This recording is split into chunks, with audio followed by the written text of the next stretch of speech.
Students, आपको आज की क्लास में मैट्रिक्स का मिसलेनियस एक्सरसाइज के बचे हुए सवाल डिस्कस करेंगे। और हम पहले वीडियो में इसका 1 से 3 तक सवाल आपको डिस्कस किए थे।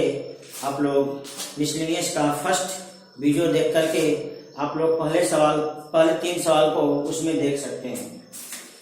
इसमें चौथा सवाल आपका है मिसलेनियस का, A and B are symmetric matrix. Symmetric matrix means आप लिख सकते हैं A is equal to A dash and B is equal to B dash. A is equal to A dash and B is equal to B dash। ये आपको सवाल का condition दिया गया है और हमें करना क्या है, ए बी माइनस बी ए को बताना है कि किस प्रकार का मैट्रिक्स होगा, सिमेट्रिक होगा, स्क्यू सिमेट्रिक होगा, आपको ये बताना है। यानी इसमें इस सिमेट्रिक मैट्रिक्स आपको साबित करना है। जब भी आपको देखिए सिमेट्रिक और स्क्यू सिमेट्रिक का बात आता है तो दिए गए मैट्रिक्स का हम लोग ट्रांसपोज निकालते हैं, परिवर्त, और परिवर्त अगर इसके बराबर ही आ जाएगा तो हम लोग कहेंगे सिमेट्रिक है। अगर परिवर्त और इसमें माइनस का अंतर होगा तो कहेंगे स्क्यू सिमेट्रिक है। तो क्या करते हैं, a into B, b into A का जो माइनस है इसका हम ट्रांसपोज निकालते हैं। तो देख लीजिए यहाँ पे इस प्रकार से 2 मैट्रिक्स है। इन 2 मैट्रिक्स के घटाव करने के बाद ट्रांसपोज है। आप चाहें तो ट्रांसपोज करने के बाद भी घटाव कर सकते हैं। यह आपको मैट्रिक्स के थ्योरी में आपको बताया गया है। आप इसको इस प्रकार से देख सकते हैं, ट्रांसपोज करने के बाद घटाव। फिर आपको अगला स्टेप में है कि 2 मैट्रिक्स को गुणा करने के बाद ट्रांसपोज निकालो, या ट्रांसपोज करके गुणा करना चाहते हो तो इसका स्थान बदल जाएगा। यानी इसके लिए हो जाएगा B और A डैश और उसके लिए हो जाएगा A और B डैश। गौर से देखिए, अकॉर्डिंग टू क्वेश्चन, ये आपके प्रश्न के अनुसार A डैश और A बराबर है और B डैश और B बराबर है। इस रिजल्ट को यहां बैठा दीजिए तो हो जाएगा आपका B A B और बीच में माइनस। गौर से देखिए बराबर नहीं है। यदि हम माइनस कॉमन ले लेते हैं, ए बी माइनस बी, अब देखिए इसका जो ट्रांसपोज है इसके नेगेटिव के बराबर है। यानी इसमें नेगेटिव का अंतर हो गया। अगर सीधे बराबर होता तो आपको कहलाता सिमेट्रिक, लेकिन नेगेटिव के बराबर है इसलिए एक कहलाएगा स्क्यू सिमेट्रिक। इसलिए जो मैट्रिक्स है लिख दोगे, so A B minus B A is skew symmetric matrix proved साबित। आप लोग इसको नोट कर लीजिए।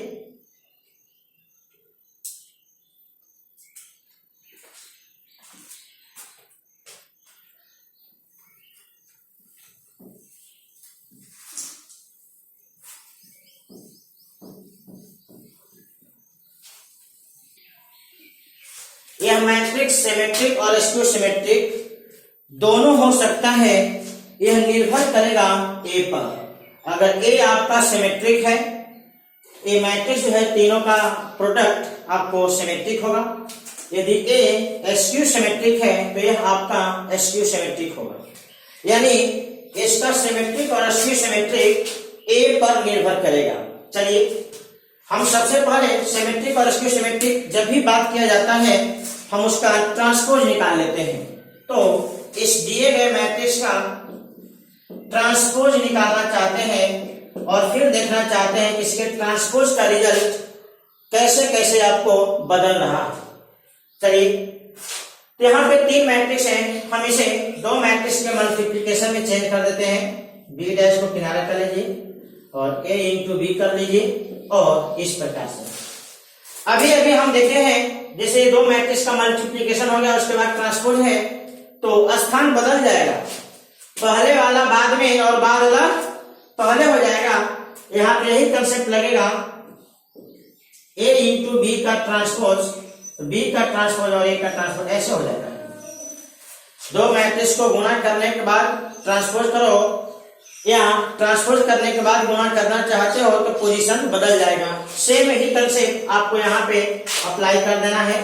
तो क्या करिए, ए इंटू बी का ट्रांसपोज पहले हो गया और इस मैट्रिक्स का ट्रांसपोज बाद में होगा और ये पहले से ट्रांसपोज है इसलिए ट्रांसपोज ऊपर ट्रांसपोज लग गया।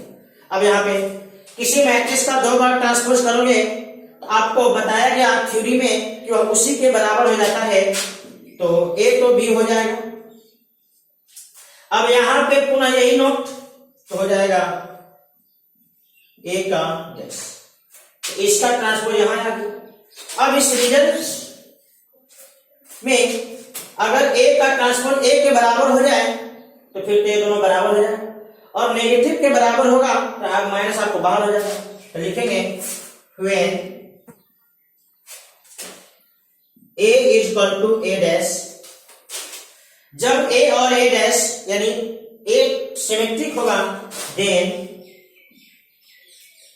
इसका रिजल्ट क्या होगा, B dash A into B का जो ट्रांसपोज है रिजल्ट नहीं आएगा। इसके बाद हम क्या बैठा देंगे A, तो A हो गया। हम क्या देखें, इसका ट्रांसपोज उसी के बराबर है, इट मीन्स यह सिमेट्रिक हो गया। So B dash A into B is symmetric. Is symmetric. मतलब A को जब सिमेट्रिक माने इसका रिजल्ट सिमेट्रिक आया। And if when A is equal to minus A dash तो क्या होगा, देन बी ए इंटू बी का जो डैश होगा रिजल्ट हमें यहीं से निकालना है, तो हो जाएगा बी डैश माइनस ए इंटू बी इंटू बी। अब देखो माइनस बाहर आ जाएगा, ए इंटू हम क्या देखें, जब ए को स्क्यू सिमेट्रिक माने तो इसका ट्रांसपोज इसके नेगेटिव के बराबर हुआ, इसका मतलब आपको स्क्यू सिमेट्रिक है, तो लिख लोगे so B dash A into B is skew symmetric matrix. तो यहां से आपको पता चल गया कि जो ये बात कह रहा था यहां भी आपको प्रूव हो गया और ये भी आपका प्रूव हो गया। मतलब क्वेश्चन नंबर 6, एक मैट्रिक्स दिया गया, यह मैट्रिक्स आपका है 0 2i z x y minus z x minus y और जेड, ये आपको मैट्रिक्स दिया गया। कह रहे कि आप एक्स और वाई और जेड का मान बताइए, एक्स वाई जेड का मान जब यह ए डैश इंटू ए बराबर आई हो, मतलब यह आपको ऑर्थोगोनल का कंडीशन है, ए डैश इंटू ए बराबर आई हो। तो इस कंडीशन में आप बताइए कि एक्स वाई जेड का मान क्या होगा, यह मैट्रिक्स इस कंडीशन को सेटिस्फाई करेगा। हम क्या करते हैं, इस कंडीशन को हम लोग हल ही कर देते हैं, हल करने के बाद अपने आप आ जाएगा कि एक्स वाई जेड का मान क्या होगा। आप ए का डैश निकालिए, ए का डैश हो जाएगा 0 2i और जेड, एक्स वाई और minus z, x minus y और जेड। यानी पहला रो पहला कॉलम बन गया, दूसरा रो दूसरा कॉलम बन गया, और तीसरा रो तीसरा कॉलम बन गया, इनटू आपका हो गया ए। मैट्रिक्स ए को जेम का त्यों उतार दीजिए,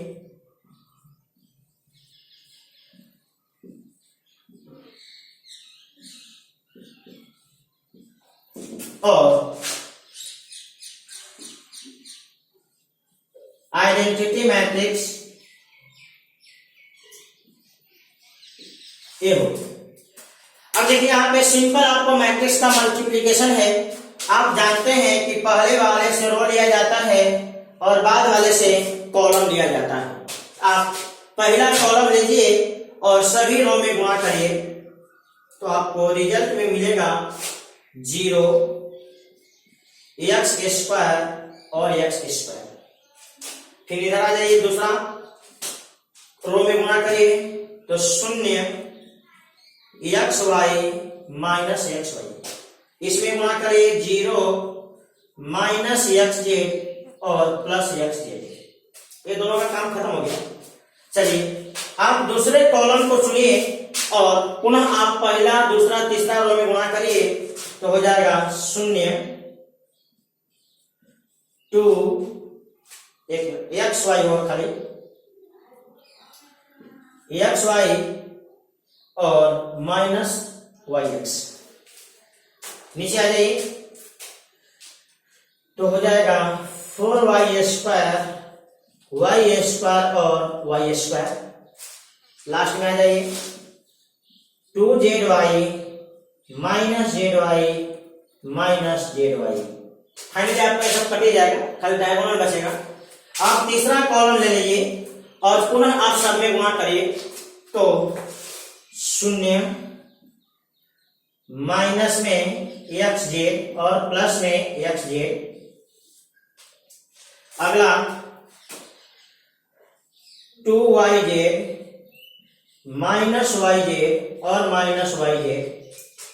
अंत में जेड स्क्वायर और जेड स्क्वायर। इधर आपका तो आइडेंटिटी मैट्रिक्स है ही 1 0 0 0 1 0 0 0 और 1। गौर से देखिए, आपको ये सभी पद जो खाली डायगोनल बच रहा है, तो यहां से आपका समीकरण मिल जाएगा। देखिए x आपको ये दोनों जुड़ जाएगा, एक्स स्क्वायर 2x स्क्वायर बराबर आपका 1 मिला, तो यहां से आपका x का मान निकल जाएगा। तो x स्क्वायर बराबर 1/2, तो x बराबर हो गया प्लस माइनस 1/√2। सेम इसी तरह से ये सब तो शून्य हो ही गया। इस डायगोनल एलिमेंट पे आ जाओ तो 6y स्क्वायर बराबर 1, तो यहां से आप डायरेक्ट y निकाल दीजिए, प्लस माइनस 1/√6। सेम इसी तरह से 3z स्क्वायर बराबर 1, तो z बराबर हो जाएगा प्लस माइनस 1/√3। ये आपका रिजल्ट रहा। आप इसको नोट कर लीजिए। सिंपल सा कंसेप्ट है। मैट्रिक्स ए आपको दिया गया, इस कंडीशन को सेटिस्फाई होने के लिए एक्स वाई जेड का मान बताना है, तो आप क्या करें, ए का डैश निकाल दीजिए। ट्रांसपोज मैट्रिक्स ए को जेम पाते हो और आइडेंटिटी आप जानते ही हैं। आप इन दोनों मैट्रिक्स को गुणा करें तो यहाँ आ गया। तो यहाँ देख रहे हैं कि डायगोनल एलिमेंट को छोड़ करके बाकी सभी जगह पे आपको एलिमेंट कट गया, तो सिर्फ डायगोनल एलिमेंट को बराबर कर दीजिए। तो 2x स्क्वायर बराबर 1, तो x स्क्वायर बराबर 1/2, x बराबर प्लस माइनस 1/√2। सेम इसी तरह से 6y स्क्वायर बराबर 1, तो y बराबर आ जाएगा सीधे 1/√6 प्लस माइनस में। यहां से 3z स्क्वायर बराबर 1, तो z बराबर हो जाएगा प्लस माइनस 1/√3। ये आपका रहा रिजल्ट। आप इसको नोट कर लीजिए।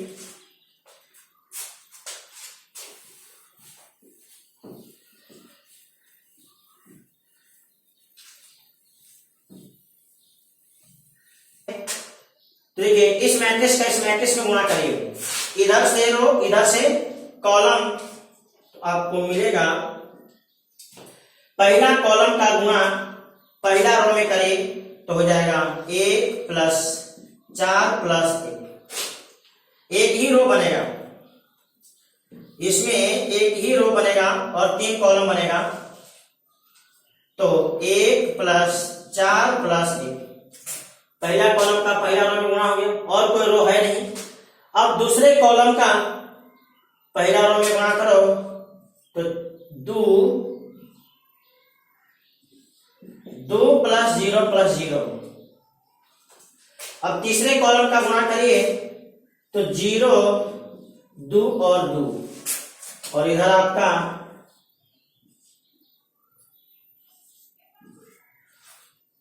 हो गया।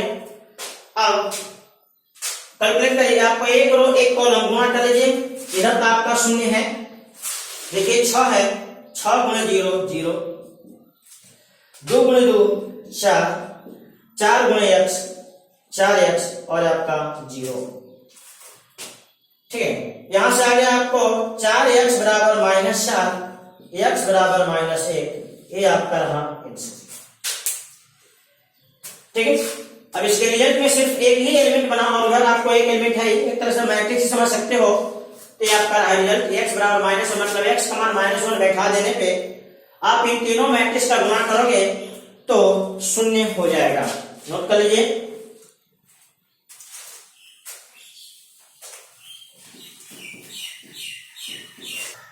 मैट्रिक्स आपको एक दिया गया, ये मैट्रिक्स है 3 1 -1 और 2, और आपको साबित करना है a² 5a 7i बराबर 0।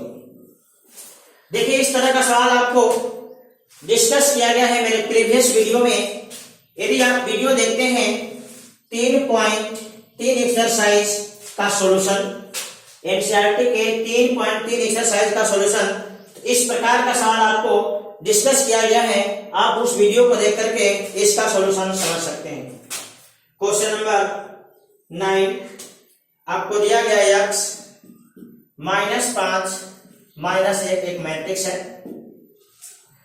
इधर आपको मैट्रिक्स दिया गया 1 0 2 0 2 और 1, और इधर भी आपका एक मैट्रिक्स दिया गया बराबर। गौर से देखिए, ये जस्ट आपको इस वीडियो में प्रीवियस क्वेश्चन यानी 7 क्वेश्चन में सेम ऐसा ही सवाल आपको हल किया गया।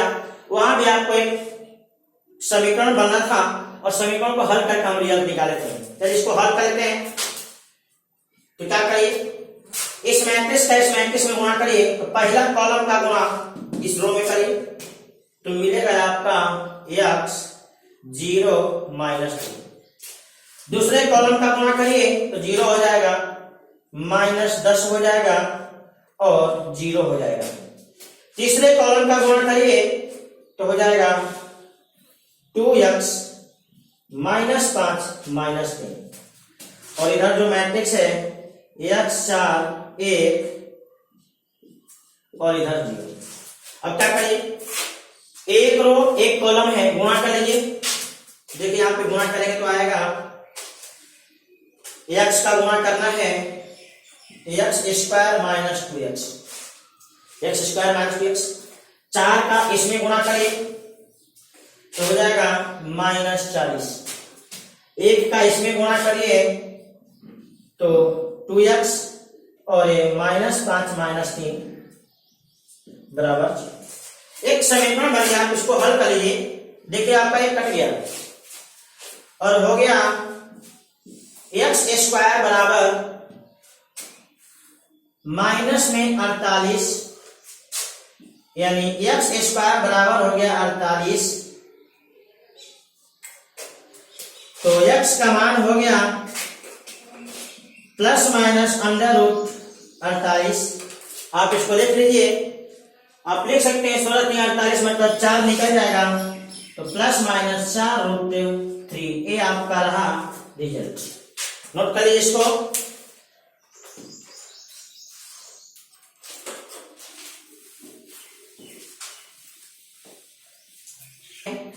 और प्रोडक्ट आपके पास है एक्स वाई और जेड, 3 प्रकार का प्रोडक्ट है एक्स वाई जेड। मार्केट 1 में एक्स का सेलिंग 10,000, वाई का सेलिंग 2,000, जेड का सेलिंग 18,000।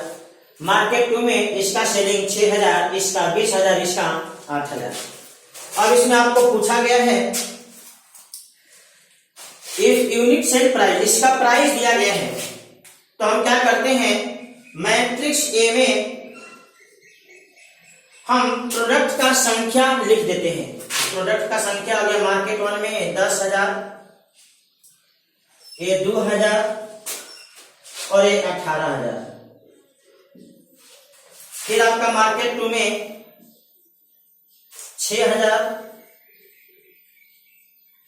20,000 और 8,000। ये है आपका प्रोडक्ट का संख्या। यहां पे मैट्रिक्स ए में है नंबर ऑफ प्रोडक्ट। अब मैट्रिक्स बी में क्या करिए, रेट लिख दीजिए, रेट। तो एक्स का रेट है 2 रुपए 50 पैसा, 1 रुपया 50 पैसा, और इसका हो गया एक। ए हो गया आपका रेट, मतलब किस रेट में आप उसको सेल किए हो, selling rate, selling price, sale price, ठीक। और एक मैट्रिक्स सी बना दीजिए, मैट्रिक्स सी। आप मैट्रिक्स सी में लिख दीजिए कॉस्ट प्राइस, उसका कितना का क्रय मूल्य है, तो इसका 2 रुपया एक्स का और 1 रुपया और 1/2 रुपया मतलब 50 पैसा, ये आपको दिया गया। मार्केट 1 में कौन सा प्रोडक्ट कितना बिकता है दिया गया, मार्केट 2 में कौन सा प्रोडक्ट कितना बिकता है ये आपको दिया गया। तो हम क्या किए, प्रोडक्ट का जो संख्या है उसको लेकर के मैट्रिक्स ए बना दिए। मैट्रिक्स ए में क्या है, प्रोडक्ट का संख्या, number of product. Matrix B में क्या है, सेलिंग प्राइस ऑफ प्रोडक्ट, और सी में क्या है, कॉस्ट प्राइस, मतलब उसका कितना बनाने में खर्च लगा है, चाहे खरीदने में कितना खर्च लगा है, उसका दिया गया। आपको पूछा क्या गया है, find the total revenue in each market. यानी अगर हम इस सभी प्रोडक्ट को बेच दें तो प्रत्येक मार्केट से हमको कितना पैसा आएगा। तो क्वेश्चन नंबर 1 का जवाब ए इंटू बी हो जाएगा, क्योंकि प्रोडक्ट का सेलिंग प्राइस और प्रोडक्ट की संख्या में गुणा करोगे तो आपका टोटल पैसा मिल जाएगा। जैसे आपको हम कह दें एक पेन का दाम 5 रुपए और हम 25 पेन बेचेंगे तो कितना पैसा मिलेगा, तो पेन का प्राइस गुणे पेन का संख्या गुणा कर दीजिए, आपका टोटल मनी मिल जाएगा। तो ही आपको है प्रोडक्ट का प्राइस गुणे प्रोडक्ट का संख्या। आप यहाँ पे दोनों मैट्रिक्स मिला हुआ है, आप इसको नोट कर लीजिए। तो 10,000, 6,000, 2,000, 20,000, 18,000, 8,000। इधर आप रेट 2 रुपया 50 पैसा, 1 रुपया 50 पैसा और 1 रुपया। आप इसको कैलकुलेट करिए, ऊपर का चिन्ह मिटा देते हैं।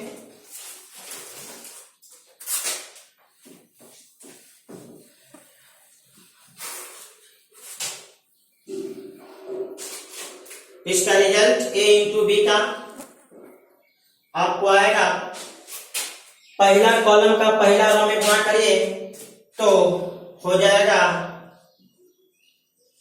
25,000 प्लस 3,000 प्लस 18,000। आप इसमें गुणा करिए दूसरा रो में तो 15,000 प्लस 30,000 प्लस 8,000 प्लस, इसको कैलकुलेट कर लीजिए तो आपको आएगा 25 और 3 28 और 18 तो हो गया 46। 46 यहां से 15 और 30 45 और 8 53। यही आपका आंसर हो गया। पहले वाले मार्केट से आपको 46,000 रुपये आएगा और दूसरे वाले मार्केट से 63,000। ये आपका आंसर है, आप इसको लिख लीजिए।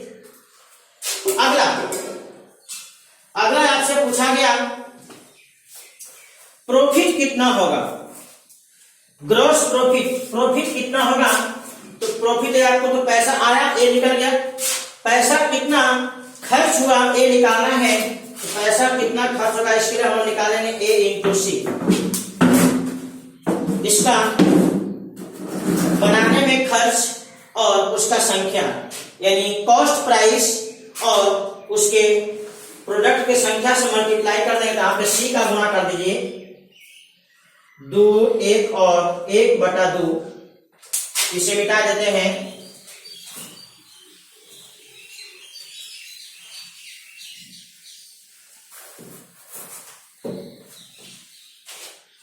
यहां से आपका क्वेश्चन 2 का कैलकुलेशन चालू हो गया।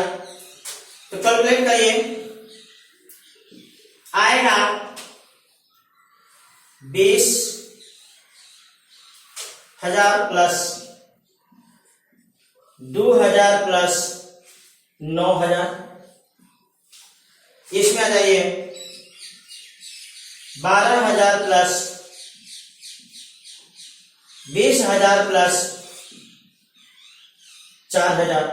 इसको थोड़ा कैलकुलेट करिए तो दिखेगा 20 2 22 और 9 31।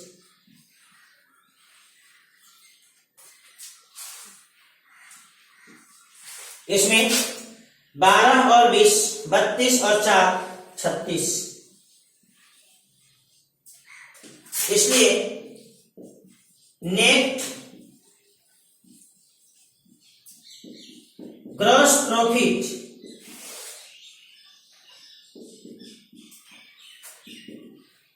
बराबर हो जाएगा मार्केट 1 से 46,000 आया, 31,000 लागत लगा, तो हो जाएगा मार्केट 1 से 46,000 माइनस 31,000 यानी आपका हो गया 15,000। ये हो गया मार्केट 1 से। मार्केट 2 से प्रॉफिट कितना हुआ, तो 53,000 आया और 36,000 आपका खर्च है, तो हो गया 17,000। ये रहा आपका रिजल्ट। नोट कर लीजिए इसको। यहां पे आपको देखिए ए इंटू बी जो है, ये मार्केट से पैसा आया है, मार्केट 1 से मार्केट 2 से। फिर आपको उस प्रोडक्ट को बनाने में खर्च कितना लगा, तो जो मार्केट 1 में प्रोडक्ट देगा उसका खर्च है 21,000 और 46,000 आया, तो 46 माइनस 21 15,000 आपका प्रॉफिट हो गया। मार्केट 2 में जो पैसा आया मार्केट 2 से वह 53,000 है और उसको बनाने में कितना खर्च है 36,000, 53 माइनस 36 ये आपको 17,000 प्रॉफिट है। इसको आप नोट कर लीजिए, यही आपसे पूछा गया था।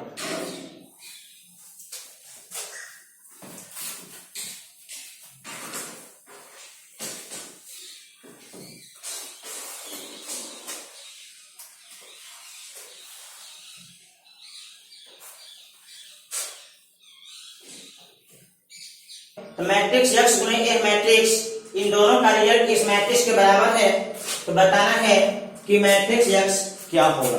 तो सबसे पहले इस मैट्रिक्स के बारे में हमें कुछ भी पता नहीं है, इस मैट्रिक्स का ऑर्डर क्या है, इस मैट्रिक्स में कितने रो हैं, कितने कॉलम हैं, सबसे पहले हमें उसको डिसाइड करना होगा, तब जाकर के मैट्रिक्स का कैलकुलेशन होगा। तो सबसे पहले इस मैट्रिक्स का ऑर्डर हम m इंटू n मान लेते हैं, और देखिए इस मैट्रिक्स का ऑर्डर आपको पता है 2 गुणे 3 है, और इस मैट्रिक्स का भी ऑर्डर 2 गुणे 3 है। कोई दिक्कत? अब देखिए दो मैट्रिक्स, इस मैट्रिक्स और इस मैट्रिक्स का गुणा कब संभव होता है, जब पहले वाले का कॉलम और बाद वाले का रो इक्वल हो, मतलब पता चल गया इस मैट्रिक्स में निश्चित रूप से 2 कॉलम होना चाहिए, अदरवाइज गुणा पॉसिबल नहीं होगा। चलिए नया जो मैट्रिक्स बनता है इन दोनों के बराबर होता है m गुणे 3 होगा। अब ये देखो ये दोनों मैट्रिक्स इक्वल है, तो दो मैट्रिक्स इक्वल तभी होते हैं जब उनका ऑर्डर बराबर होता है। देखिए कॉलम तो कॉलम के बराबर है ही, रो को रो के बराबर होना पड़ेगा, मतलब यहां से निकल गया m बराबर 2। मतलब क्लियर हो गया कि मैट्रिक्स x जो है उसमें 2 रो है और 2 कॉलम है। तो हम क्या करेंगे, लेट मान लेंगे मैट्रिक्स x बराबर A B C और 2 इंटू 2 का मैट्रिक्स हम लोग मान लिए।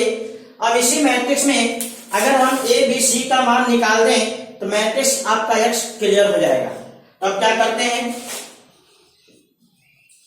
अब इसको यहां बैठा दीजिए। नाउ जो समीकरण है ए बी सी और डी, इधर आपका मैट्रिक्स है 1 2 3, इधर आपका 4 5 6, इधर आपका -7 -8 -9, इधर आपका 2 4 और 6। अब क्या करिए, मैट्रिक्स का गुणा सिंपली आप जैसे करते हैं वैसे करिए। तो पहला कॉलम को उठा लीजिए और पहला रो में गुणा करिए, तो हो जाएगा a + 4b और ये हो जाएगा c + 4d। दूसरा कॉलम को उठा के इसमें गुणा करिए, तो 2a + 5b और इसमें 2c + 5d। तीसरा कॉलम को गुणा करिए, तो हो जाएगा 3a + 6b और 3c + 6d। इसको जो कहते हो -7 -8 -9 2 4 और 6 हो गया। अब आपको यहां से दो मैट्रिक्स इक्वल हो गया।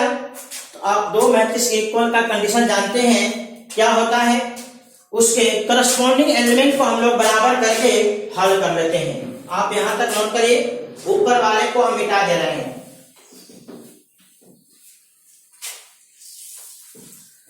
अब यहां से हल करते हैं। देखिए इसका वैल्यू होगा -7, यहां से मिला a + 4b बराबर -7। इसको आप समीकरण 1 से डिनोट करिए। फिर आपका 2a + 5b बराबर -8 समीकरण 2 हो गया। सेम इसी प्रकार से 3a + 6b, यह हो गया आपका -9, इक्वेशन नंबर 3। अब इसमें से दो समीकरण को हल करेंगे, ए भी निकल जाएगा और उसको जांच कर लेंगे कि तीसरा वाला समीकरण आपको सेटिस्फाई हो रहा है कि नहीं। सेम इसी प्रकार से इसका वैल्यू होगा 2, इसका 4, इसका 6। लिख लीजिए c + 4d बराबर 2,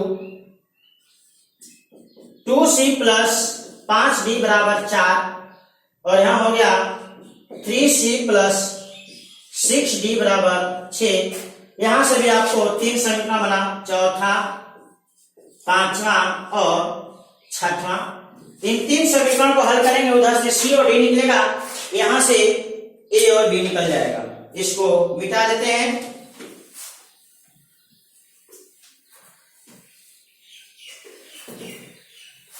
अब देखिए हल करिए।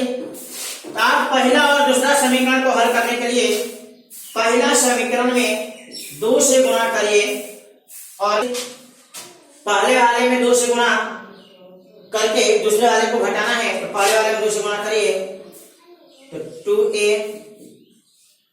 8b -14 और दूसरे वाले को सीधे सीधे लिख दीजिए। घटाना है, चिन्ह बदल दीजिए, माइनस माइनस और प्लस। ये तो काम खत्म हो गया। ये हो गया 3b, इधर हो गया -6, b बराबर हो गया -2। फ्रॉम इक्वेशन 1 पहला समीकरण का प्रयोग करिए। a बराबर हो जाएगा -7 -4 गुणे -2। तो यहां से आ गया a का मान आपका आ गया 1।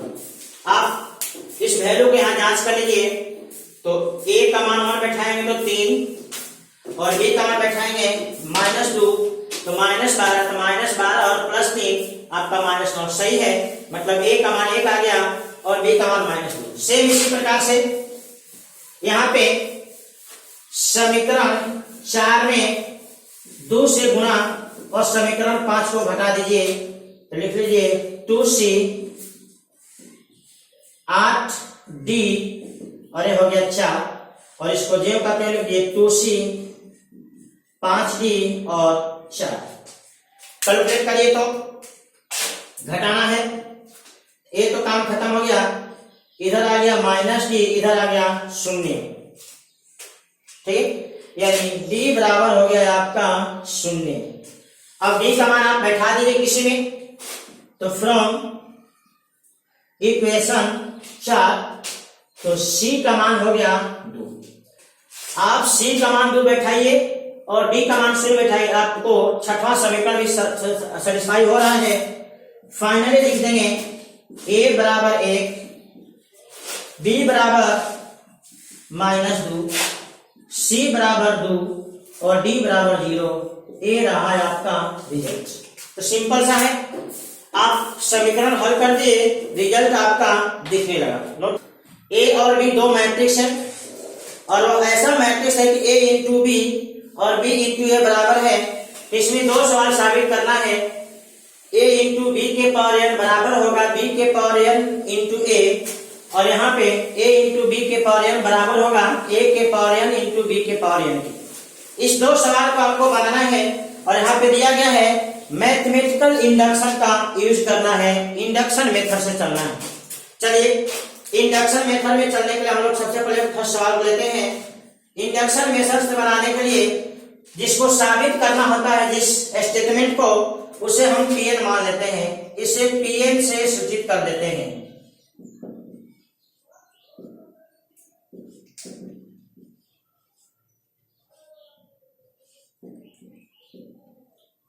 इसे Pn से हम लोग मान लिए।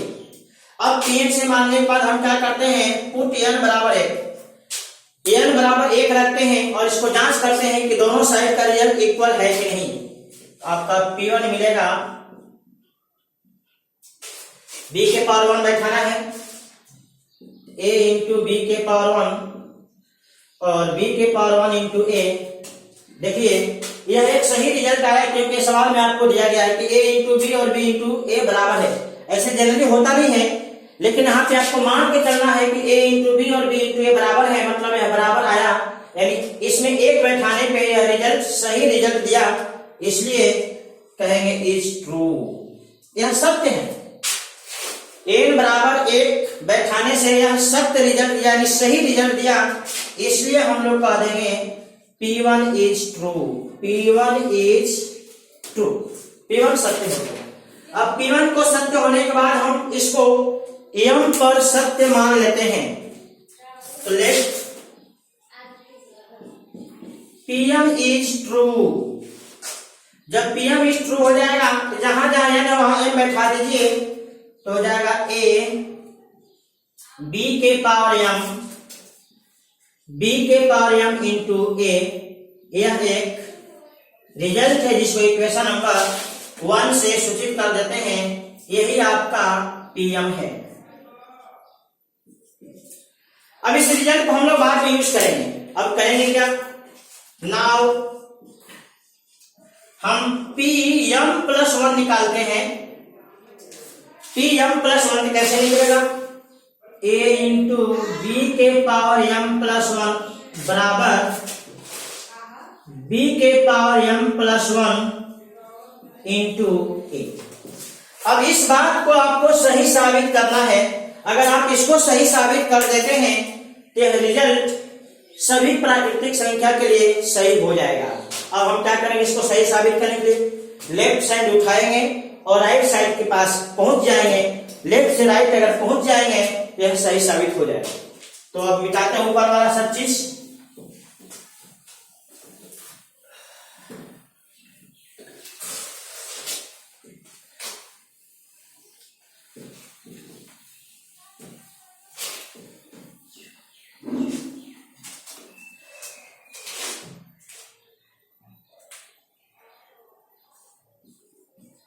लेफ्ट हैंड साइड बराबर है a इंटू बी के पावर m प्लस 1। क्या करते हैं, देखिए यहाँ पे यह पावर में दिया गया, तो पावर प्लस में है, तो पावर प्लस में तो गुणा में टूट सकते हैं, तो आप इसको लिख सकते हो a इंटू बी के पावर m इंटू बी। आप इसको एक साथ समझ लीजिए। तो समीकरण 1 में इसी का रिजल्ट दिया गया है। तो क्या करते हैं, फ्रॉम इक्वेशन 1। तो इक्वेशन 1 में a इंटू बी के पावर m को लिख सकते हो b के पावर m इंटू a, और इंटू आपका b है। आप थोड़े समय के लिए इसको एक मैट्रिक्स समझ लो। लेट हम इसको b के पावर m इंटू a एक रिजल्ट होगा, इसको हम मैट्रिक्स d समझ लें तो आपको होगा d इंटू बी, और आप d इंटू बी को लिख सकते हैं b इंटू डी, और d के बदले में उसका मान बैठा दीजिए, तो d के बदले में मान बैठाएंगे तो b के पावर m इंटू ए होगा। देखिए यहाँ पे हम लोग आपको सवाल में दिया गया है कि a इंटू बी और b इंटू ए बराबर है, मतलब ए वाला कंसेप्ट आप यहाँ पे अप्लाई कर सकते हैं। तो यहाँ से आपका आ गया बेस से पावर आपका ऐड हो जाएगा, तो लिखेंगे b के पावर m प्लस 1 इंटू ए बराबर में RHS। आप कहेंगे सो m plus 1 is also true, hence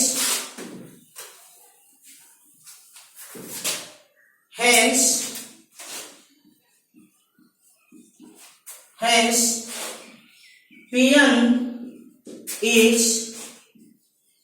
true for all n belongs to natural number root। इसलिए ये जो Pn है सभी प्राकृतिक संख्या के लिए सत्य हो गया, ये आपका साबित हो गया। इसको नोट कर लीजिए।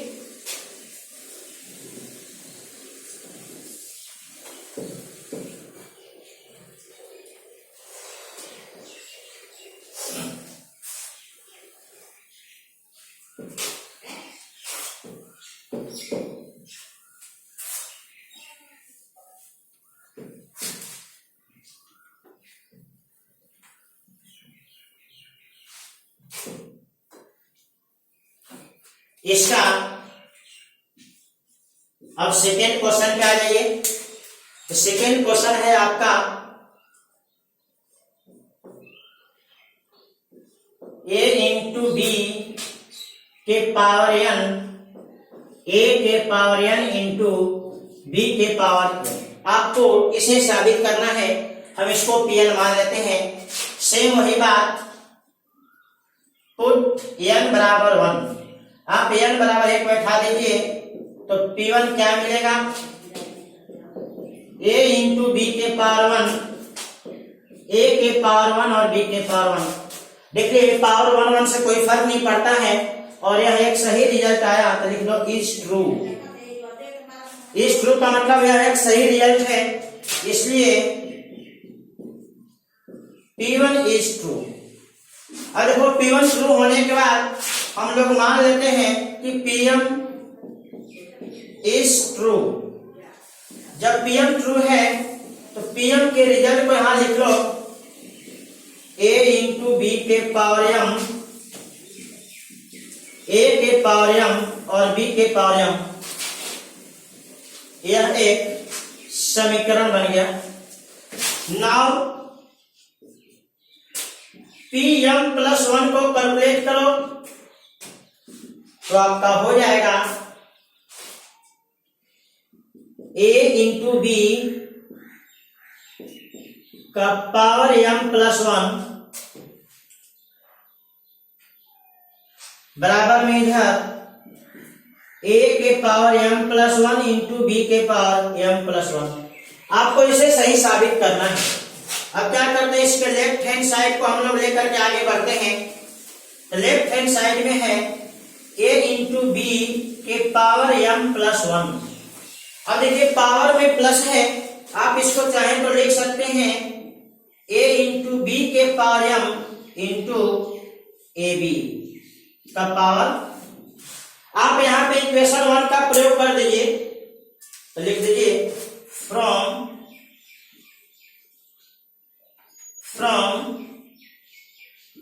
इक्वेशन 1। इक्वेशन 1 से, समीकरण 1 से क्या मिलेगा?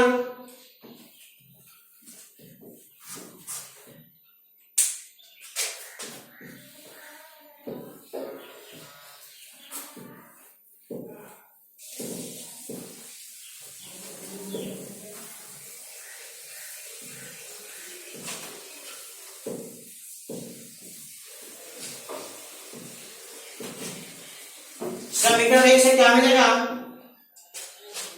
तो हो जाएगा a के पावर m इंटू बी के पावर m और यहाँ पे a इंटू बी। गौर से देखिए, a के पावर m इंटू बी के पावर m, आप a इंटू बी को लिख सकते हैं b इंटू ए। देखिए आधार सेम है, गुणा में है, तो आप इन दोनों को एक साथ करके आप लिख सकते हैं a के पावर m इंटू में b के पावर m प्लस 1 इंटू ए। आप पुनः, आपको पता है a इंटू बी और b इंटू ए में कोई फर्क नहीं पड़ता। यही बात हम लोग यहाँ भी अप्लाई किए थे, यहाँ पे, यहाँ से ये बात यहाँ अप्लाई है, a इंटू बी को b इंटू लिख दीजिए। वही बात आप यहाँ भी अप्लाई कर दीजिए। दो मैट्रिक्स का गुणा है तो स्थान बदलने से गुणा में कोई फर्क नहीं पड़ेगा, तो आप इसको लिख सकते हैं a के पावर m, ए वाला पहले हो जाएगा और ए वाला बाद में हो जाएगा। अब इन दोनों को साथ में कर लीजिए, क्योंकि एसोसिएटिव रूल को फॉलो करता है। आप लिखेंगे a के पावर m प्लस 1 b के पावर m प्लस 1 बराबर RHS। यहां से लिखेंगे सो pm plus 1 is also true, hence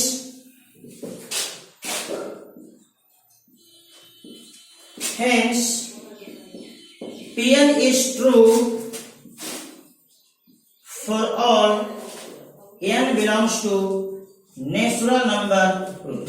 इस प्रकार से आपको सवाल साबित हो गया कि यह सभी प्राकृतिक संख्या के लिए सत्य है। इसको आप नोट कर लीजिए।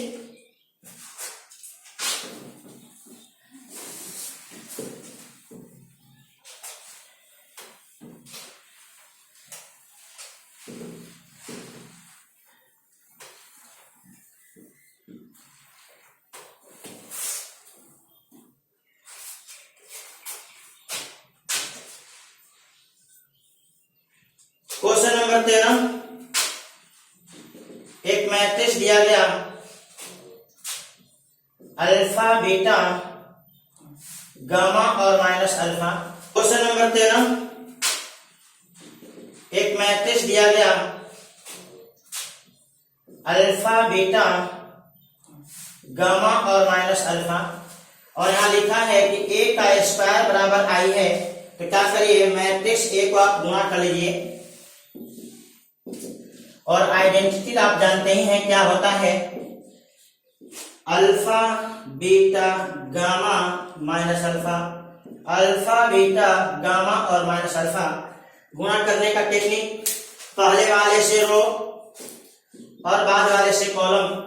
तो पहले कॉलम का पहला रो में गुणा करिए अल्फा स्क्वायर बीटा और गामा, फिर इसमें अल्फा गामा माइनस में अल्फा गामा।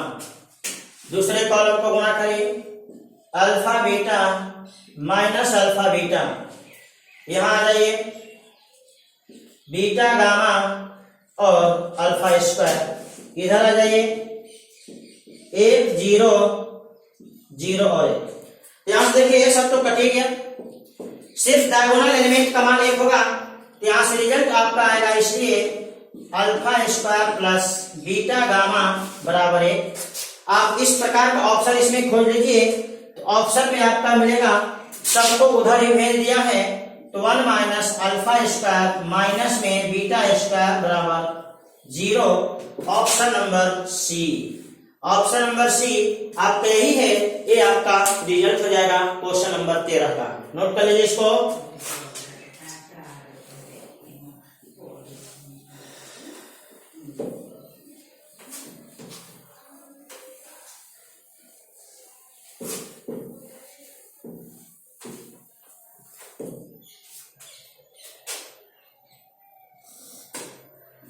क्वेश्चन नंबर 14 कह रहा है कि ए एक मैट्रिक्स है जो सिमेट्रिक और स्क्यू सिमेट्रिक भी है और स्क्यू सिमेट्रिक भी है। सिमेट्रिक और स्क्यू सिमेट्रिक भी है, दोनों है। तो यह मैट्रिक्स निश्चित रूप से आपका जीरो मैट्रिक्स होगा, क्योंकि जीरो ही मैट्रिक्स एक ऐसा मैट्रिक्स है जो दोनों के कंडीशन को सेटिस्फाई करेगा। जीरो मैट्रिक्स के अलावा कोई और मैट्रिक्स इन दोनों के कंडीशन को सेटिस्फाई नहीं करेगा, क्योंकि जीरो मैट्रिक्स का ट्रांसपोज भी उसके बराबर होगा और उसके माइनस भी गुणा करोगे कोई फर्क नहीं पड़ेगा, क्योंकि जीरो एक ऐसा संख्या है जिसमें प्लस माइनस का कोई फर्क नहीं पड़ता। अगर कोई मैट्रिक्स सिमेट्रिक और स्क्यू सिमेट्रिक दोनों है तो निश्चित रूप से जीरो मैट्रिक्स होगा। एक और इसमें सवाल दिया गया, क्वेश्चन नंबर 15 दिया गया है i प्लस ए के पावर 3 माइनस 7a। देखिए यहाँ पे आपका है a प्लस बी के होल क्यूब फॉर्मूला, आप लिखेंगे i के पावर 3 a के power 3 3i square a 3ia square minus 7। आई पे कितना भी पावर करेंगे आई होगा। आई पे पावर 2 करो, 3 करो, 4 करो, 10 करो, 1000 करो, हमेशा आई होगा, कोई फर्क नहीं पड़ता। प्लस ए स्क्वायर का वैल्यू ए है, आपको सवाल में ए स्क्वायर का मान ए बैठाना है। देखिए ए स्क्वायर इंटू ए लिख लोगे और ए स्क्वायर का मान ए बैठाना है, पूरा ए स्क्वायर और ए हो जाएगा। चलिए 3 इंटू आई ए, इसका मान ए बैठाना है 3ia और 7a। ए स्क्वायर का मान ए बैठाना है। अब देखिए ए तो हो गया आई, ये सब मिलजुल के ए बनेगा और ए इंटू ए स्क्वायर होगा और फिर ए हो जाएगा, ये डायरेक्ट लिख देते हैं। आई इंटू ए, मैट्रिक्स आई का गुणा करने से कोई फर्क नहीं पड़ता, तो 3a और यहां भी 3a और माइनस 7a, ये सब कट गया, खाली बच गया आई। और ऐसा ऑप्शन आपका ए में है, ऑप्शन ए आपका सही रिजल्ट रहा। तो ये रहा है आपको मिसलेनियस एक्सरसाइज मैट्रिक्स का एनसीईआरटी, आपका हम टोटल सॉल्यूशन दे दिए। इस वीडियो को आप देख करके आप लाभान्वित हो सकते हैं, तथा जब भी इस वीडियो को देखिए सब्सक्राइब जरूर करिए, लाइक जरूर करिए